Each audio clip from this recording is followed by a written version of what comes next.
Have you ever felt like you're carrying around this invisible, incredibly heavy weight on your shoulders purely because you just refuse to settle for good enough? Think about it for a second. Do you ever look around and wonder how everyone else seems perfectly happy with just being average? If a job isn't completely perfect, if a conversation lacks profound meaning, or if a relationship isn't incredibly deep, does it just feel like a total waste of your time? Okay, let's dive right into this. If you've ever been called a perfectionist, or if people frequently tell you that you're just too much, I need you to let this sink in. You aren't difficult, and you certainly aren't broken. Your high standards are actually a direct byproduct of a high IQ brain. You're simply trying to play chess in a world that's mostly playing checkers. Your mind is fundamentally wired for depth, but, well, that wiring comes with some pretty heavy side effects. Now, we often wear perfectionism like a badge of honor, right? But let's reframe that. Actually, scratch that. Perfectionism isn't a virtue at all. It's a white-knuckle survival tactic. It's a fear-based adaptation designed to keep you from ever taking a true risk. This relentless drive for perfection leads directly into an exhausting loop of overthinking, completely keeping you stuck instead of moving you forward. Section 1. The cognitive complexity trap. Why your brain has absolutely zero chill. Let's define exactly what we mean by cognitive complexity. Your brain doesn't just look at a problem and see one simple path. No way. It naturally examines every single angle, every minute detail, and every possible consequence that other people completely miss.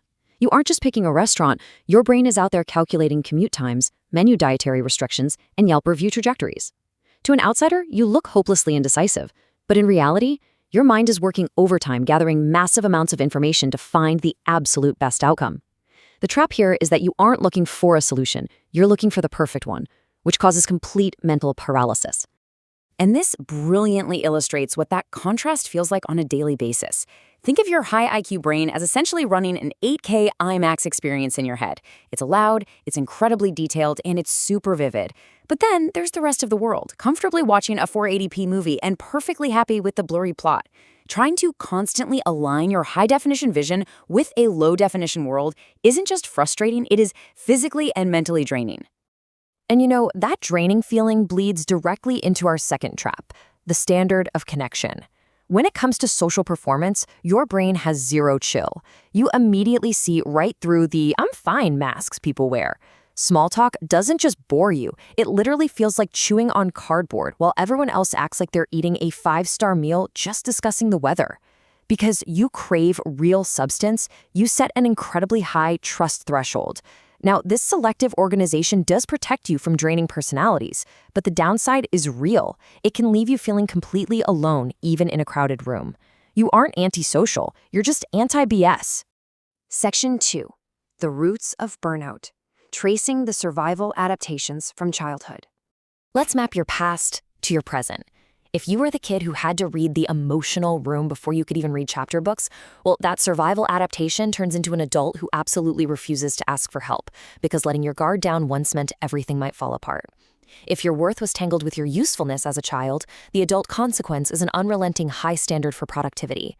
And if you always gave your energy to make sure you were irreplaceable, you end up with profound exhaustion and a deep underlying fear of being quietly swapped out.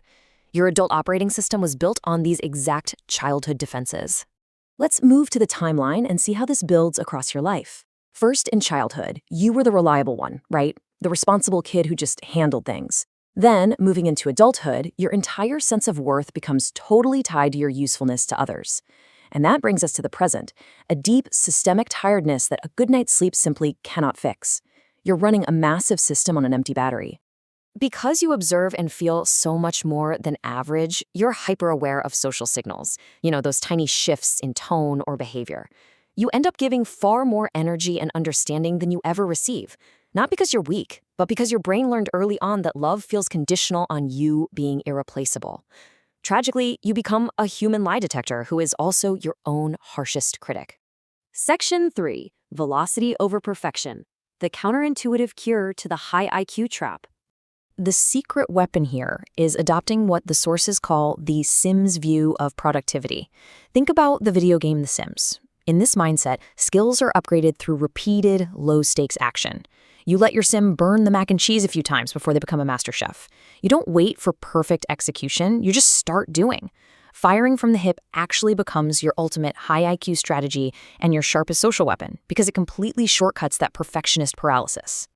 So the crucial point is how we make this happen. 3 steps. Step 1, put the bar on the floor. Literally, 0 expectations. Step 2, create the garbage version. Just get it done poorly. Write the messy draft, send the clunky email.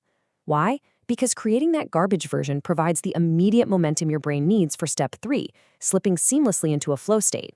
Once you're moving, your high IQ will naturally refine the work, but you have to trick it into starting first.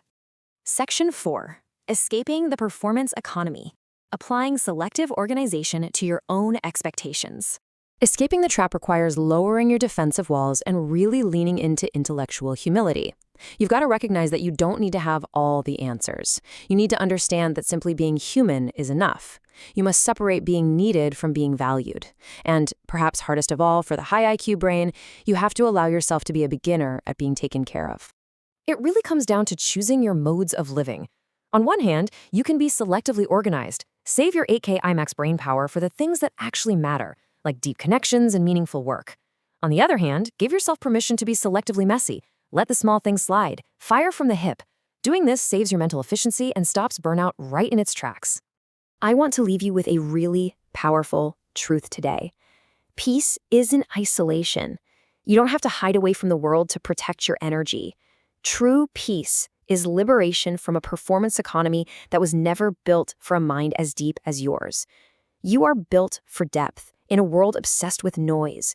And rather than that being a burden, it is exactly what makes you fascinating. So, what does this all mean for you? Do you feel like your high standards are a superpower, or are they a weight you're just tired of carrying? Drop a comment below with your answer. Let's use this space to find our people, the ones who understand what it's like to run an 8K mind in a 480p world. If this explainer hit home for you, hit subscribe so we can keep decoding the human experience together. I'll see you in the next one.